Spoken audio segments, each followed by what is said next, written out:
الحمد لله رب العالمين، أشهد أن لا إله إلا الله وحده لا شريك له، وأشهد أن سيدنا ومولانا محمدا عبده ورسوله. أما بعد، عن عبد الله بن عمرو بن العاص رضي الله تعالى عنه عن النبي صلى الله عليه وسلم قال: الكبائر الإشراك بالله وعقوق الوالدين وقتل النفس واليمين الغموس. رواه البخاري. وفي رواية أن أعرابيا جاء إلى النبي صلى الله تعالى عليه وسلم فقال: يا رسول الله، ما الكبائر؟ قال: الإشراك بالله. قال: ثم ماذا؟ قال: اليمين الغموس. قلت: وما اليمين الغموس؟ قال: الذي يقتطع مال امرئ مسلم، يعني بيمين فهو فيها كاذب، يعني بيمين هو فيها كاذب. یہ روایت حضرت امام بخاری رحمہ اللہ نے اپنی صحیح میں روایت کیا ہے کہ ایک دیہات کے رہنے والے ایک صاحب آئے اور آ کر رسول اللہ صلی اللہ علیہ وسلم سے دریافت فرمایا کہ یا رسول اللہ، مجھے گناہ کبیرہ بتلائیں کہ گناہ کبیرہ یعنی گناہوں میں بھی بڑے بڑے گناہ کون سے ہیں۔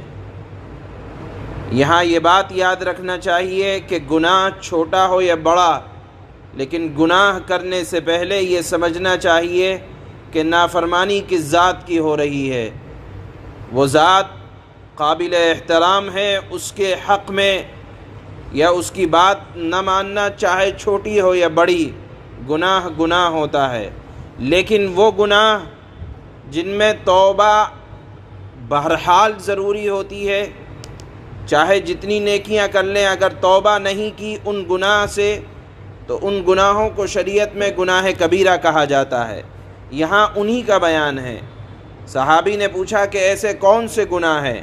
اللہ کے نبی نے فرمایا: الاشراک باللہ، اللہ کے ساتھ شرک کرنا یہ گناہوں میں سب سے بڑا گناہ ہے۔ جس ذات نے آپ کو پیدا کیا اسی ذات کے ساتھ کسی کو آپ شریک ٹھہرا دیں، ذات میں یا صفات میں، یہ گناہ کبیرہ کہلاتا ہے، یہ شرک کہلاتا ہے، یہ بغیر توبہ کے معاف نہیں ہوگا۔ دوسرا گناہ عقوق الوالدین، والدین کی نافرمانی کرنا۔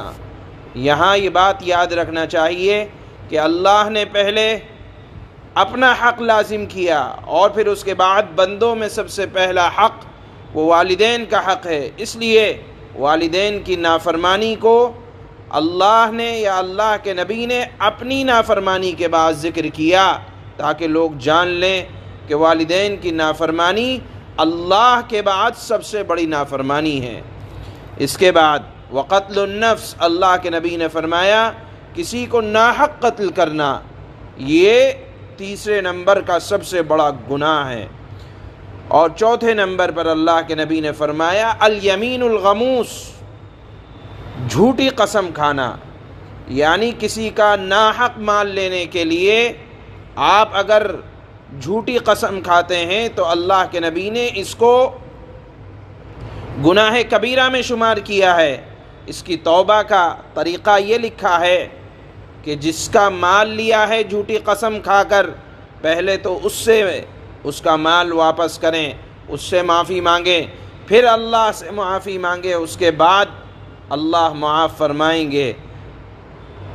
لہذا یہاں بات چل رہی ہے جھوٹی قسم کی، تو یاد رکھنا چاہیے کہ یمین غموس یعنی کسی کا ناحق مال لینے کے لیے اگر آپ قسم کھائیں تو اس قسم کو یمین غموس کہا جاتا ہے، اس کا کفارہ بھی کوئی نہیں ہے۔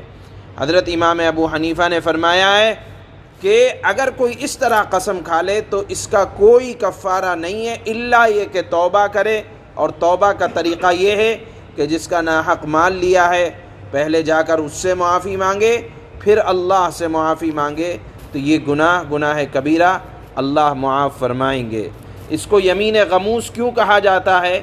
اس لیے کہ غموس کے معنی عربی زبان کے اندر ڈبانے کے آتے ہیں، اور یہ جھوٹی قسم کھانا اتنا بڑا گناہ ہے کہ جھوٹی قسم کھانے والے کو یہ گناہ اپنے اندر چھپا لیتا ہے، ڈبا دیتا ہے، اس وجہ سے اس قسم کو یمین غموس کہا جاتا ہے۔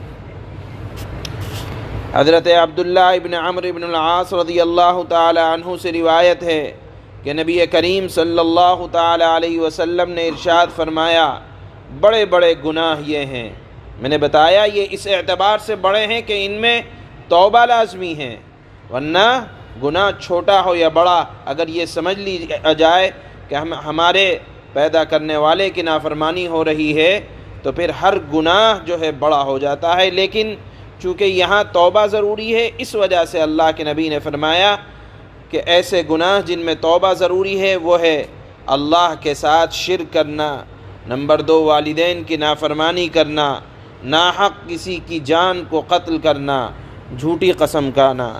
یہ بخاری کی روایت ہے، اور بخاری ہی کی ایک دوسری روایت میں آیا ہے کہ ایک بدو صحابی اللہ کے نبی کے پاس آئے، انہوں نے پوچھا یا رسول اللہ کبائر کون سے ہیں، گناہ کبیرہ؟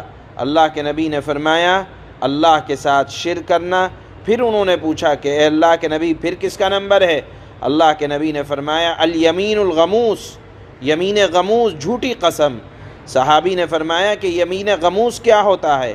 اللہ کے نبی نے فرمایا کہ کسی مسلمان کا ناحق مال جھوٹی قسم کے ذریعے سے لینا، یہ یمین غموس کہلاتا ہے۔ سبحان اللہ و بحمدہ، سبحانک اللہ۔